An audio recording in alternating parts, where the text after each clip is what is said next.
Habla el profesor Rodrigo Gómez Ayala y me encuentro con el profesor Miguel Marcos Puente Durán, y el día de hoy vamos a hablar sobre signos vitales.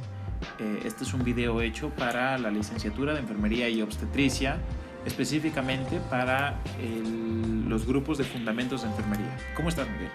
Bastante bien, gracias. Este es un tema interesante y que denota la importancia de la aplicación de enfermería en los ámbitos hospitalarios. De hecho, pues es parte de la valoración clínica, de la valoración física que requieren saber los alumnos.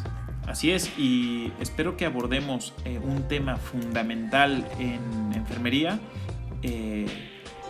pensado en la aplicación clínica, pero sobre todo también en la lógica que puede tener para la lógica entre órganos.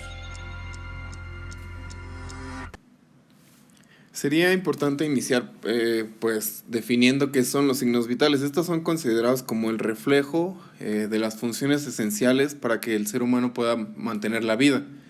Y estos pueden ser agrupados en 4, es decir, la frecuencia cardíaca, la frecuencia respiratoria o frecuencia ventilatoria, la temperatura corporal y la tensión arterial, que ya iremos ahondando poco a poco en cada uno de ellos. Así es, y solo quisiera agregar que lo que los constituye como signo es que ambos, que los 4 tienen una objetividad métrica, son completamente medibles y además tienen valores de referencia estáticos estudiados en fisiología en condiciones normales.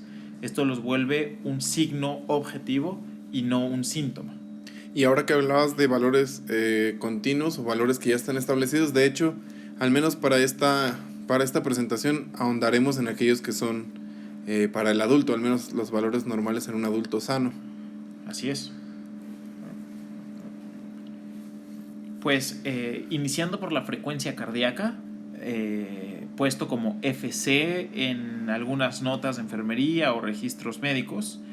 La frecuencia cardíaca es el número de veces que el corazón late, es decir, un ciclo cardíaco completo, en un minuto. Recordemos además que las cifras normales de frecuencia cardíaca van de entre 60 a 100 latidos por minuto.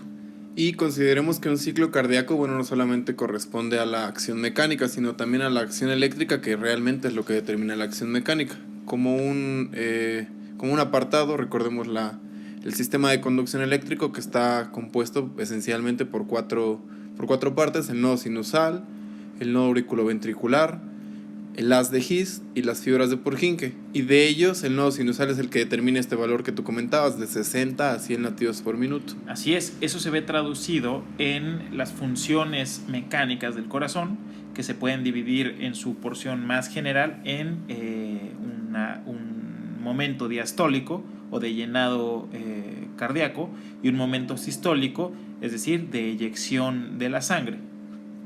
Y es importante saber cómo vamos a medir la frecuencia cardíaca. He visto distintas maneras en las que en el hospital lo pueden llegar a hacer. Lo más común es que sea a través de 2 vías. Una, la palpación del pulso, que el pulso ya lo iremos viendo, es una representación distal del latido del corazón, o a través de la auscultación cardíaca. Es decir, nosotros nos colocamos un estetoscopio, un fonendoscopio, y en el área precordial podríamos escuchar los latidos del corazón, así mismo como algunas valvulopatías, algunas arritmias, algunas otras enfermedades cardíacas, algún crecimiento normal, etc. Es muy importante confrontar estas auscultaciones o palpaciones con una guía de semiología, sobre todo para entender cuáles son los sonidos normales y dónde están los focos cardíacos, donde se van a escuchar las diferentes estructuras del corazón. Iniciando con el primero de ambas vías para nosotros checar la frecuencia cardíaca, podremos saber los lugares más comunes en los que se realiza la medición del pulso. Los que son más utilizados o los más comunes son en la arteria radial, algunas veces también en la arteria cubital, que se encuentran en la cara interna del antebrazo, ya sea izquierdo o derecho. Asimismo, en el pulso carotídeo, correspondiente a la arteria carótida. Algunas otras veces se utiliza también la verificación del pulso en la arteria femoral. Son algunas de las más comunes, sin embargo, como podemos ver, hay otras más. Podría ser la corroboración axilar, la corroboración poplitea, tibial, en el pedio o en la arteria humeral, que más adelante lo veremos, también es donde se realiza la valoración o la evaluación de la tensión arterial. Y que los niños, generalmente en los lactantes, el pulso se toma humeral o braquial, y cuando tenemos un pulso debilitado vamos a intentar tomar la palpación o la frecuencia cardíaca por método de palpación en los vasos centrales, como puede ser el pulso carotídeo y el pulso femoral. Es importante también acotar en esta parte que los pulsos por anatomía se toman en las arterias, ya que las venas no representan un latido o una fuerza contráctil de las mismas que sea tan fuerte para que se pueda palpar. Además de esto, no son tan superficiales como las arterias.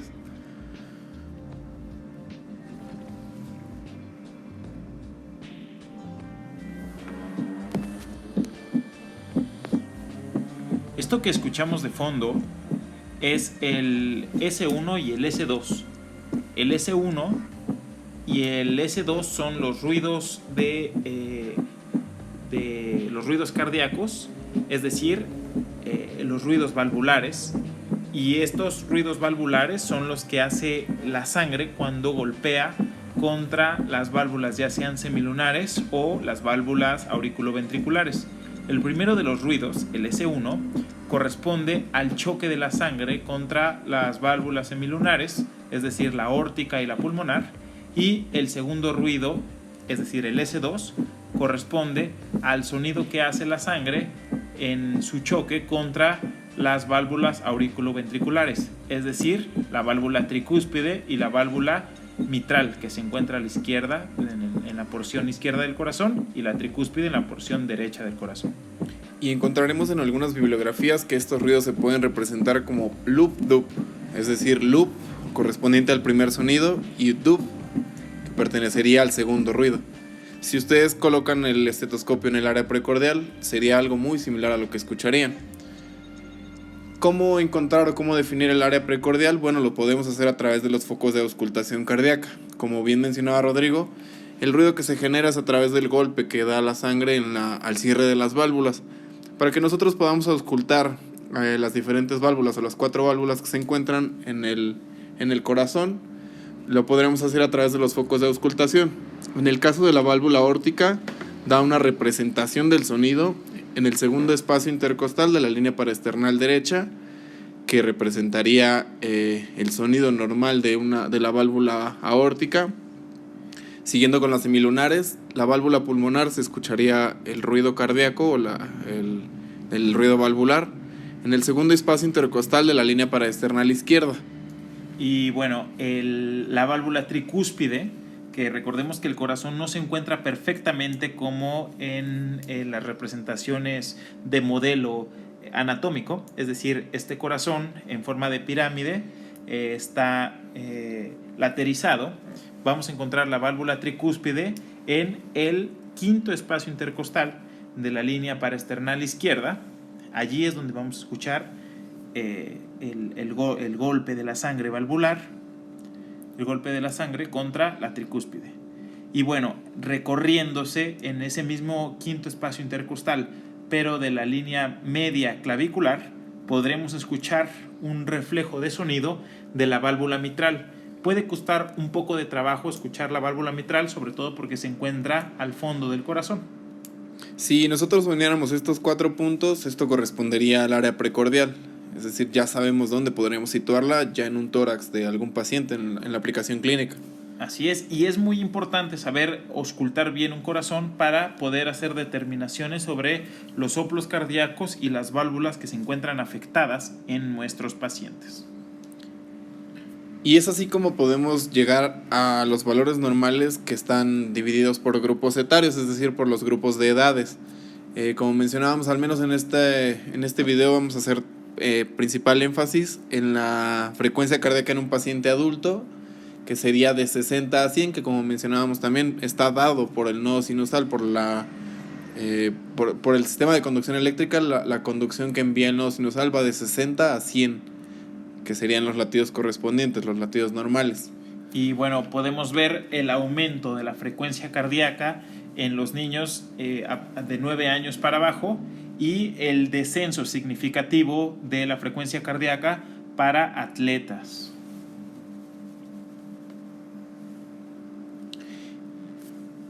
Bueno, en otro orden de ideas, la frecuencia respiratoria es uno de los fenómenos más ampliamente estudiados, incluso por diferentes campos de la medicina, por diferentes campos de la clínica. La frecuencia respiratoria es el número de veces que una persona realiza ventilaciones, es decir, inspiración-expiración, en un periodo de 1 minuto. Y cabe resaltar que la diferencia entre respiración y ventilación, bueno, la respiración se considera a nivel celular cuando se hace el intercambio gaseoso a través de la hematosis, es decir, que el oxígeno se aprovecha y va hacia la sangre y se desecha el dióxido de carbono. Y respecto a la ventilación, más bien tiene que ver con el efecto mecánico o la acción mecánica muscular que lleva a cabo para la inspiración y la expiración. La relación con la frecuencia cardíaca, nombrada por algunos libros de fisiología, es de 4 ciclos cardíacos por una ventilación. Es decir, la relación entre frecuencia cardíaca y frecuencia ventilatoria es de 4:1. Y al mismo tiempo, como podríamos checarlo en la frecuencia cardíaca, la frecuencia respiratoria también puede ser a través de la inspección directa, es decir, visualmente, a través de la palpación torácica, poniendo nuestras palmas de las manos o nuestras manos sobre la región torácica, o a través de la auscultación directa. La ventaja de esta última es que, además de poder checar la frecuencia respiratoria, podremos también notar algunas patologías o algunas anormalidades a nivel basal, a nivel apical, es decir, de las regiones de los pulmones. En todos los procedimientos o en cualquiera de estos tres, es importante poner principal énfasis en los movimientos de inhalación y de exhalación, que determinarían la frecuencia respiratoria de un paciente. Y bueno, quizá más adelante lo digamos, pero la frecuencia respiratoria normal está dada en entre 12 y 20 ventilaciones, ciclos ventilatorios completos, y la ventilación más arriba de 20 es taquipnea y la respiración más lenta de 12 es bradipnea. Lo mismo sucede con la frecuencia cardíaca. La frecuencia cardíaca mayor a 100 se llamará taquicardia y la menor a 60 se llamará bradicardia. Y algo rescatable en esta situación es que si se encuentra dentro de estos valores entre 12 y 20 se llama eupnea, cosa que no sucede en la frecuencia cardíaca, no hay una eucardia. Bueno, volviendo a las vías en las cuales nosotros podemos corroborar la frecuencia respiratoria, como mencionábamos, a través de la inspección y de la palpación se puede realizar. Es decir, es esencial nosotros poner énfasis en el movimiento de inhalación y de exhalación, en el movimiento mecánico o muscular de inhalación y exhalación. Para realizar este proceso es importante que nosotros lo realicemos sin que el paciente tenga en cuenta que nosotros estamos verificando la frecuencia respiratoria, porque esto podría llevar a que haya una modificación. Y bueno, también incluir que el paciente debe estar en estado basal.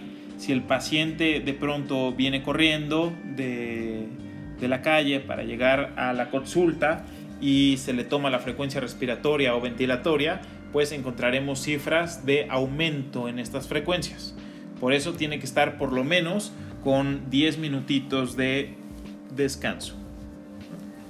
Los movimientos para valorar la frecuencia respiratoria son amplexión y amplexación. Estos movimientos se pueden llevar a cabo en la semiotécnica en palpación, colocando una mano en la parte posterior y una mano en la parte anterior, pidiéndole al paciente que inhale profundamente y que exhale profundamente. Con esto sabremos si el paciente puede tener un adecuado llenado pulmonar y un adecuado exhalado pulmonar.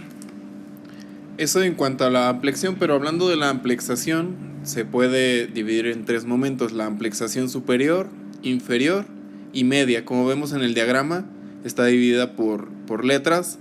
La superior correspondería a la letra A, la media correspondería a la letra B y la inferior a la letra C. A grandes rasgos lo que vemos en este diagrama y a través de esta palpación es saber cómo se expande el tórax hacia la vía superior, hacia arriba. Lo vemos en el movimiento de los hombros. En cuanto a la inferior, sería en la región de las últimas costillas, las costillas que son consideradas falsas, como estas también hacen un movimiento de apertura o de relajación. Y en la vía inferior, como se abren en el espacio interescapular, como se abre o se hace un distanciamiento a la hora de la ventilación. La auscultación pulmonar es una práctica dentro del método clínico donde se ubican los focos pulmonares en las regiones de cada uno de estos órganos. Si bien sabemos que la auscultación lo mejor es hacerlo a través de focos, recordando un poco también de la anatomía, los pulmones se dividen, inicialmente son pulmón derecho y pulmón izquierdo. El pulmón derecho, que tiene 3 lóbulos, y el pulmón izquierdo, que solamente cuenta con 2, dejando el espacio del corazón. Entonces, partiendo de eso, se especifican cuáles son los puntos de auscultación o los focos de auscultación. Así es, que se dividirán, según nuestra ilustración, en los lóbulos pulmonares. Es decir, tenemos los basales, tenemos los medios o los lóbulos medios en el caso del pulmón derecho, y aún así se hace una revisión media también del pulmón izquierdo. Y los apicales.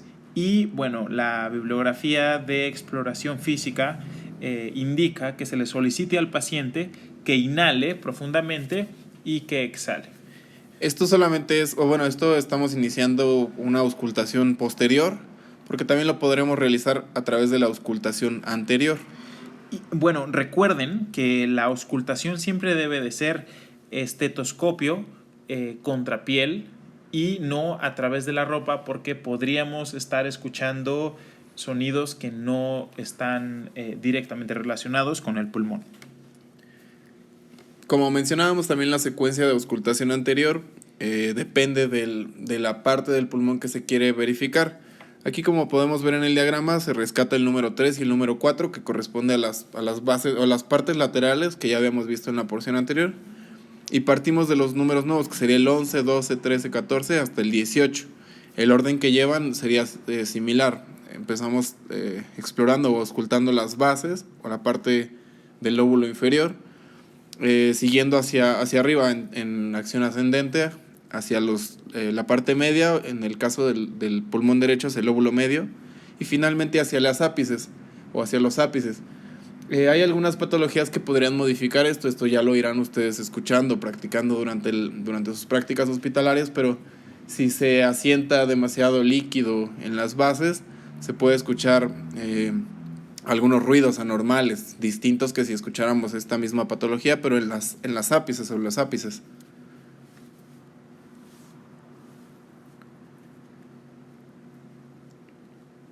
La frecuencia respiratoria, como ya lo habíamos nombrado, como ya lo habíamos dicho, puede ir de 12 a 20 en adultos. La anatomía estudia las funciones fisiológicas y las funciones, los cortes anatómicos en un paciente de 30 años adulto, pero también hay que agregar las variables para los recién nacidos, infantiles y los pacientes pediátricos, donde también estará aumentada la frecuencia respiratoria, igual que con la frecuencia cardíaca. Al menos hasta este momento hemos hablado solamente de la ritmicidad, tanto de la frecuencia cardíaca como de la frecuencia respiratoria, pero es importante, y más en la frecuencia respiratoria, tener en cuenta que también tiene relación directa con la amplitud, es decir, la ventilación que tanto dura en ritmo y en volumen. Y contemplar en todas las situaciones las posibles patologías secundarias y el motivo de la consulta del paciente. No será lo mismo valorar a un paciente con dolor agudo de, por ejemplo, una cefalea, a un dolor que tiene una infección neumológica y tiene incapacidad o disfunción de la respiración. Aquí podemos ver solamente otro orden en el cual se pueden llevar a cabo la auscultación de los campos pulmonares. Como podemos ver en la vista anterior, es similar a si fuera una S. Y en la región posterior es como si fuera una pirámide que después va acrecentando nuevamente. Pasando a otro de los signos vitales, la temperatura corporal. La temperatura corporal es la capacidad del ser humano para mantener el equilibrio térmico, es decir, conservar o eliminar calor. Hay medios de difusión y medios de ganancia de temperatura corporal. Y qué importante de mencionar que la temperatura se puede perder por convección, por radiación o por el otro medio que representa la conducción directa. Es decir, bueno, esto ya representado clínicamente puede ser a través del sudor, porque el paciente está en una habitación que es fría. O por procesos que generan fiebre, que son endógenos, o pirogénesis exógena, como puede ser la radiación del sol. Y de hecho esto es lo que nos lleva a los factores que pueden alterar el valor de la temperatura corporal. Pueden ser internos o pueden ser externos. Desde la edad, la temperatura corporal en un recién nacido no será similar o no será tan acercada que en un paciente adulto. O, por ejemplo, un adulto mayor que también tiene una variabilidad térmica muy diferente a la de un adulto joven.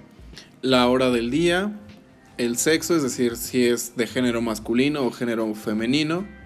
Si previamente ha realizado ejercicio físico, muy importante cuando se haga una valoración de la temperatura corporal. Verificar que previamente no haya hecho caminata, que no haya llegado corriendo al sitio de consulta. Empatar la temperatura corporal con la temperatura ambiente como una variable que determina cómo influye el entorno en el cuerpo. El uso de la ropa, en el caso de las temporadas de frío, ropa térmica o ropa para abrigarse. En el caso de los días soleados o de verano, ropa un poco más ligera. La ingesta de alimentos fríos o calientes o incluso algunos alimentos hipercalóricos que pueden generar aumento ligero de la temperatura corporal. La humedad ambiental. Y enfermedades, sobre todo enfermedades bacterianas o virales que puedan ocasionar fiebre. Los medios para que nosotros podamos verificar este valor de la temperatura corporal, más que medios serían los utensilios o los aparatos con los que nosotros lo vamos a verificar.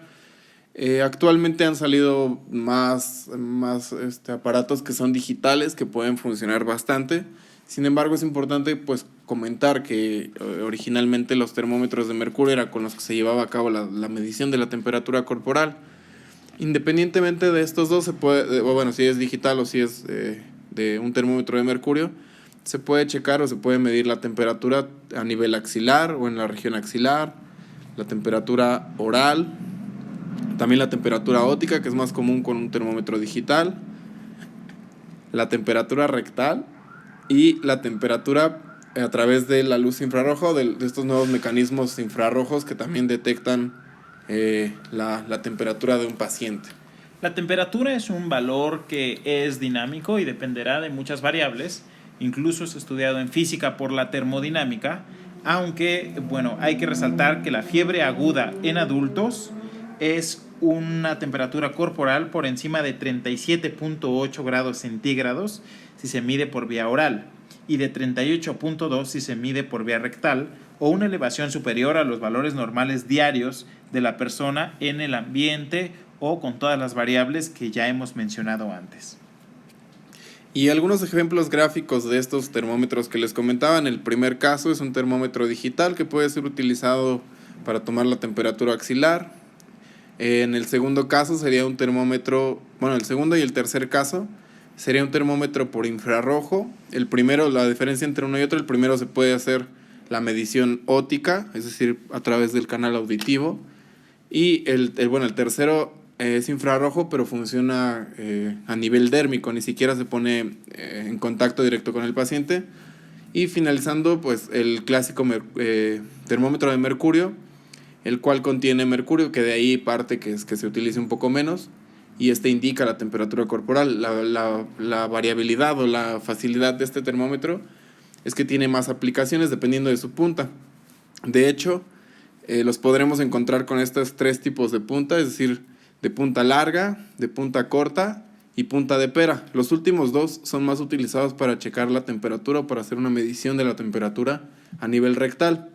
El primero es más utilizado para realizar la temperatura o la toma de la temperatura a nivel axilar u oral. Aún así, cualquiera de estos pues tiene la variabilidad, la funcionalidad que se desea. La temperatura oral, es decir, la temperatura que es medida por la boca, es la medición que se considera la más accesible para el paciente que se encuentre y el enfermo y el enfermero, es decir, el clínico que la aplica y el paciente que la recibe. Para realizar la medición se debe introducir el termómetro a la cavidad oral y situar el bulbo debajo de la lengua. Podemos pedirle al paciente que cierre los labios para sostener alrededor de 3 o 5 minutos. Sin embargo, tiene algunas contraindicaciones muy importantes que debemos acotar, porque no se puede utilizar en todos los pacientes. Por ejemplo, en pacientes que tienen trismus, en bebés, porque no tienen un comportamiento adecuado, entonces pueden morder el termómetro, pueden tirarlo, pueden romperlo, y como es de mercurio, pues tiene más repercusiones. También en niños menores que sean menores de 6 años, en pacientes con patologías o cirugías orales recientes, pacientes que tienen instalación de sonda nasogástrica, en pacientes que son inconscientes o con un estado mental alterado, con antecedente de convulsiones, pacientes que reciben oxígeno suplementario, y en específico con mascarilla simple que cubre toda la región de la boca.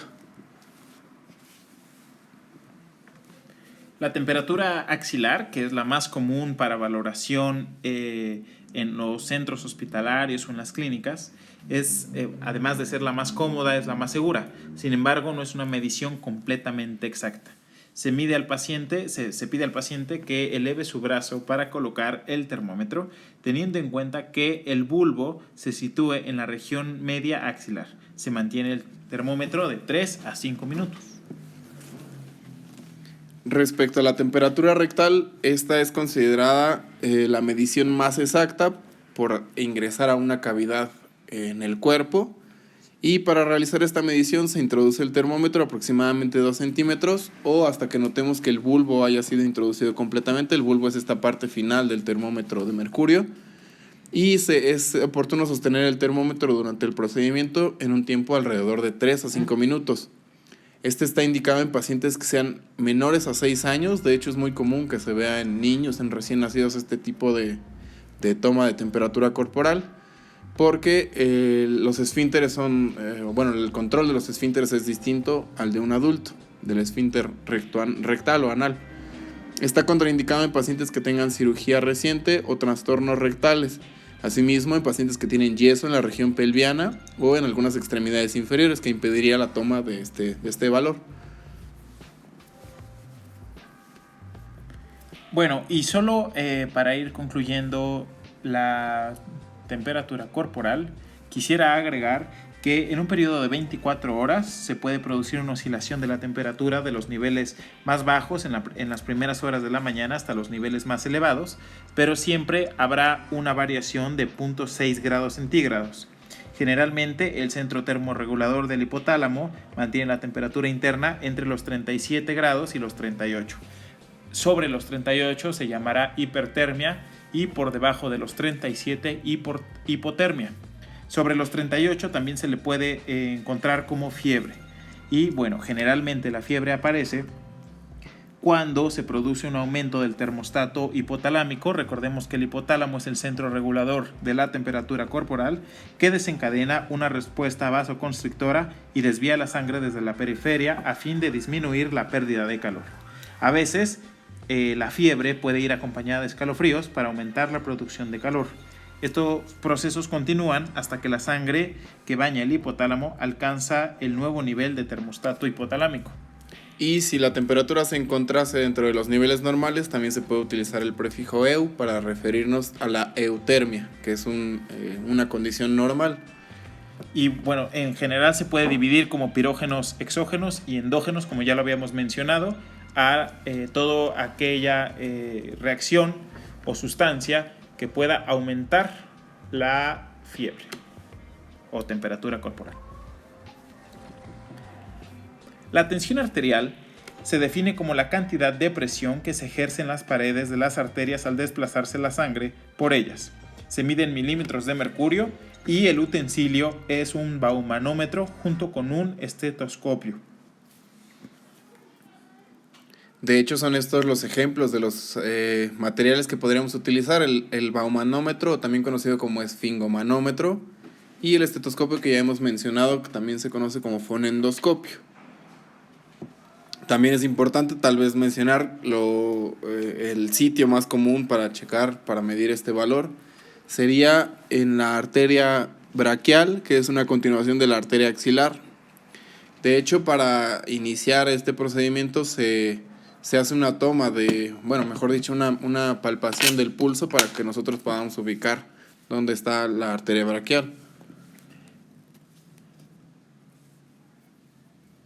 La tensión arterial tiene consideraciones para ser efectuada adecuadamente. Es necesario estar en una habitación tranquila, puesto que los pacientes que se puedan alterar pueden tener aumentos en la tensión arterial por la vía adrenérgica, sobre todo muchos pacientes que han estado en eventos que puedan llevar al estrés pueden presentar hipertensión. Incluso se conoce de la hipertensión de bata blanca, es decir, cuando el paciente se encuentra con un clínico y tiende a aumentar la tensión arterial. Hay que evitar ruidos y situaciones de alarma, como ya les he mencionado. La temperatura del ambiente debe de rondar los 20 grados centígrados, más o menos podría tener que ver con la vasoconstricción o vasodilatación, lo cual tendría un efecto sobre la regulación de los líquidos en el cuerpo. Hay que evitar que el paciente haya comido abundantemente, que haya fumado o que haya bebido alcohol, sobre todo por los reflejos parasimpáticos que puedan estos tener. Y bueno, es importante no tener la vejiga llena de orina, no haber tomado la medicación antihipertensiva por la mañana y retirar la ropa que interceda entre el brazo y el brazalete para que la técnica semiológica de valoración de la tensión arterial sea lo más precisa posible. Además que hay veces que la ropa está demasiado ajustada, entonces podría incrementar la vasoconstricción de este vaso o al menos de esta arteria. También, hay algunas recomendaciones para realizar la medición de la tensión arterial. Más que recomendaciones serían algunas vías o algunos pasos que podemos nosotros seguir para poder checar este valor tan importante. Lo primero es colocar el brazo sin ropa que le pueda comprimir, como ya mencionábamos, para evitar la vasoconstricción. En segunda instancia, sentar al paciente en una posición que sea cómoda para él, o si bien el paciente ya está recostado, o si ya está en un hospital, pues ahí mismo se puede tomar recostado, colocando el brazo donde se vaya a medir la tensión arterial y apoyándolo a la altura del corazón. Es importante que pueda esperar en esta posición alrededor de 5 minutos para evitar, más bien para estabilizar cualquier posible cambio que sufra durante estos cambios posturales. Y en pacientes embarazadas, a partir de las 20 semanas, se recomienda medir la presión arterial o la tensión arterial, siempre y cuando la paciente esté en decúbito lateral izquierdo o que bien esté sentada. La tensión arterial necesita una medición muy precisa. Por eso se han desarrollado aparatos múltiples llamados baumanómetros. Ya hay digitales y también hay analógicos. El aparato, en el caso de columnas de mercurio, es decir, los analógicos, debe estar a la altura de los ojos del observador para no perder tiempo y agilizar sobre todo la medición. Colocar el manguito dejando libre la fosa antecubital, palpar la arteria braquial y colocar suavemente el estetoscopio aproximadamente a 2 centímetros por debajo del brazal, que incluso muchos de estos baumanómetros vienen con la señalización. Después realizado esto, se debe inflar el manguito rápidamente hasta 20 o 30 milímetros de mercurio por encima del nivel que se espera obtener, es decir, en un paciente normal, que la tensión arterial normal debería rondar entre los 120 sobre 80, inflaremos el manguito 20 o 30 más arriba, es decir, entre los 140 y 150 milímetros de mercurio. Y en los pacientes que puedan tener hipertensión y que ya conocemos que son pacientes que registran tensiones arteriales altas, hay que aumentarlo más allá de 150 si así lo hemos visto.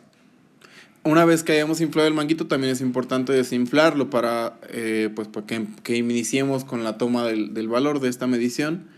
Y para desinflarlo se deberá realizar a una velocidad uniforme. En algunas bibliografías se dice que sería al menos a 2 milímetros de mercurio por segundo.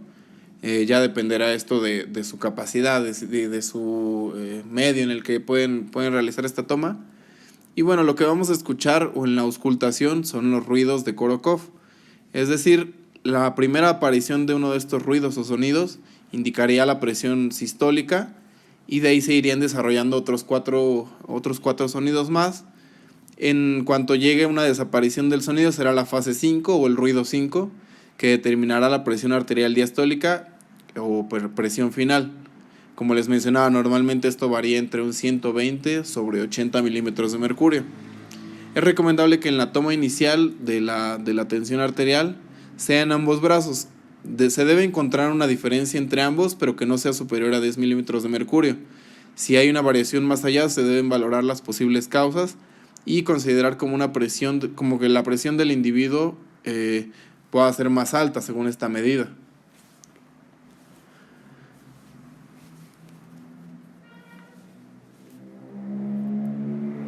Los valores de tensión arterial para la presión arterial sistólica y la presión arterial diastólica, según la norma oficial mexicana 030, coloca la presión arterial óptima entre 120-80, la presión arterial subóptima entre 120 o 129, 80, 84, es decir, con una variación aproximadamente de 10, y la presión arterial limítrofe con una variación de más de 20 puntos para la presión arterial sistólica y con 10 puntos para la presión arterial diastólica.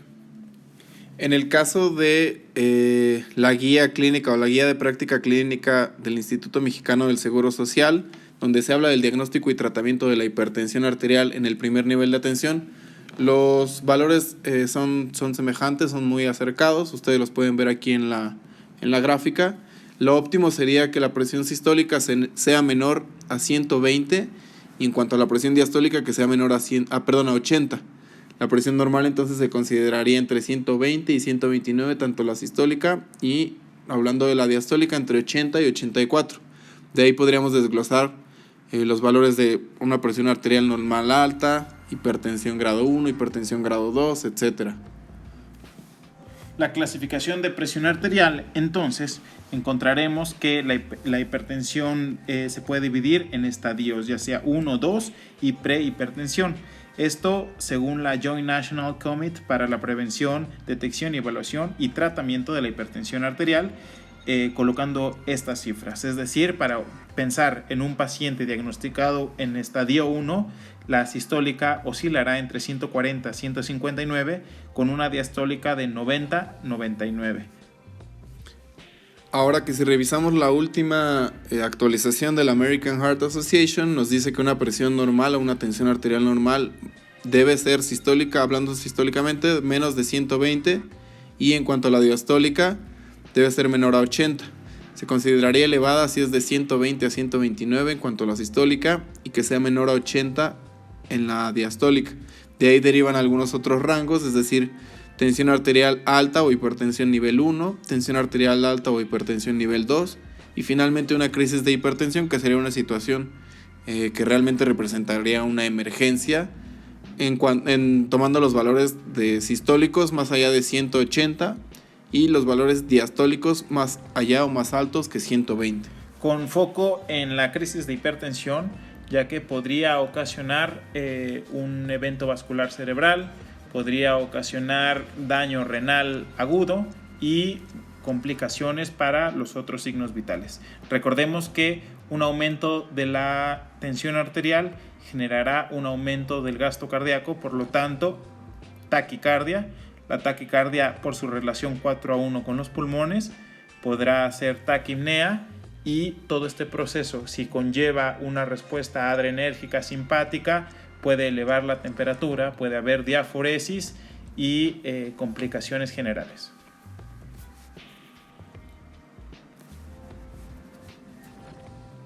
Y bueno, hasta aquí este apartado clase sobre signos vitales. Agradecemos su atención y esperamos que le haya sido de utilidad. Muchas gracias.